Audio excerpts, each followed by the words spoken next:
And for CJ Clarke, he joins us here today on Raw Mike Richards. Good morning, CJ. Good morning, guys. How are you? Well, the question is, how are you, my friend? Because doing awesome. Yeah, I bet you are. Were you cruising the malls and stuff afterwards going, hey, how's it going? Were you doing stuff like that? Sorry, guys. I can't really hear you. Sorry, when the game was over, I mean, you had the big celebration. You had the family skate, the kids coming out, and it's a lot easier, and Dave said this earlier this morning, it's a lot easier to have a family skate with everybody out there after you win a game like that. Yeah, no, it was obviously overwhelming support. We had two rinks going because we didn't have there's so many fans that came out after the game to skate with all of us, and no, it's obviously a better feeling going out and skating with the fans after a big 9-4 win. The boys had a little celebration in the room, and it was a lot of fun with the fans after the game. Now, that was obviously the last game, but when you take a look, I want to believe that, I don't have it in front of me, the Frontenac game, we talked about it earlier on, is simply that, sometimes it falls into a trap category because of the bigger game you have coming afterwards. But I would think that your coach, your general manager, JR, doesn't really allow you guys to not concentrate on maybe not the game at hand, but the game that's coming after.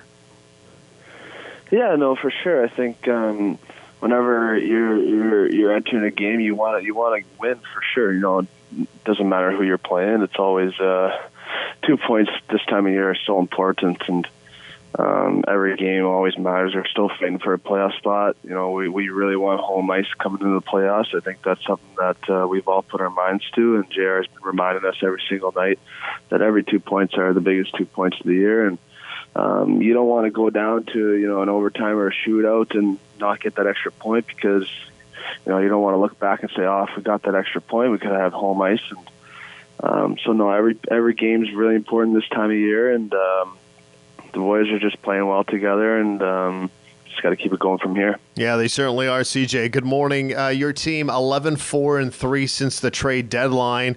What has been the difference here as we look back at these last 18 games? You guys are one of the hottest teams in the league. I think we're just all buying into each other. We all believe in each other. Everybody's great friends. We love coming to the rink every day, and I think that's a big part of our success. JR has been preaching it, and he's done a great job with us so far. And I think that's just what it is everybody's buying in. Everybody wants to win. Everybody wants to play for each other in that dressing room. We're all great friends, and we want to go far here in the playoffs. Now, just for a little bit of background of our listeners and your OHL story, this is your third OHL team. You've been with Peterborough, Flint. What are some of the differences between those two stoppages and with the Steelheads now, and how do they compare when you look at life in the OHL? Yeah, it's pretty similar, but I gotta admit that this is probably the closest team that I've been on. There's no cliques or anything. Everybody is great friends, and I think that's the biggest thing that I can give JR credit for, is because he's brought everybody together. He's made everybody buy in, and I think that's been a part of our great success here since the deadline. And everybody's just here to play, here to win, and everybody has confidence about anything can happen in the playoffs. JR has been saying that since the trade deadline. We don't have any superstars, but we have a lot of guys in that room that work hard and play every night, and I think that's a great credit to him for sure. And you also grew up in Mississauga, so coming home, it must have been nice when you got that call. Can you remember when you got that call that you were coming back home and you were going to get picked up by the Steelheads, and where were you, what it meant to you, and kind of like the background, because we don't always know some of the background stories of when these trades happen in the O. Yeah, it was New Year's Day. I was sleeping. I got a text around 4 a.m. Oof. Yeah, and obviously I didn't see it there, but we had in Flint. The team had to be at the rink at around 8 a.m. So I woke up at around 7 and got the text, made the call back, and it was finalized, and went to the rink in Flint and signed my papers. And I was super ecstatic. Being close to home and playing in a rink that you grew up in, playing every single week there, playing in the GTHL, and it was full of excitement. My family's super excited that they can cut some kilometers down on the car a little bit, but yeah, no, just full of excitement. And not have to go to Flint.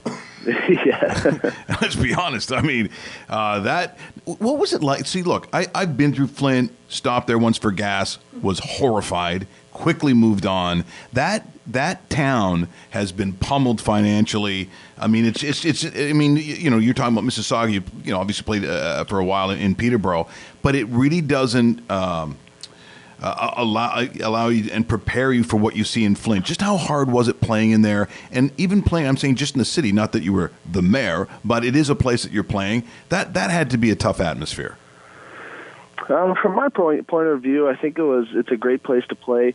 You know, beautiful built and built homes there, and they've really done a great job of you know, making sure the boys are taken care of there in Flint, and the high school there is you know, beautiful, top-notch, two-campus high school, and the rink's obviously you know, very nice. So I think it just gets a bad rep because of, you know, the background stuff that goes on in the city, but no, I had an unbelievable 2 years in Flint, and you know, very thankful for my time there and the people that I got to spend it there with. That is everything Kawhi Leonard just said about the city of Toronto, just so you know. Yeah. Exactly what you just said there. So moving on, you've got, well, you only got 11 games left, so what is the mindset now? Because the engine seems to be running pretty high for you guys. I think it's don't change anything if it's not broken, right? Or don't fix it if it's not broken. No, we just got to keep buying in. We're such an unbelievable team, and we all buy in, and we're all on the same page. We all know what's going on, and you know, credit to JR again. He's been preaching it, and everybody's you know, putting on their gear every night and coming out to play, and we're not taking any shifts off. So. You know, this is the time of year where you want to play. You want to play at your best. You want to be at your peak performance. And yeah, we have confidence that this group can go very far in the playoffs. And who knows what can happen in the playoffs? We can surprise this whole league for sure.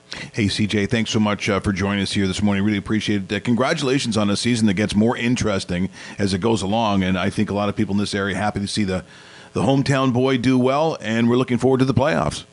Awesome. Thank you guys for having me. I appreciate it. That is CJ Clarke.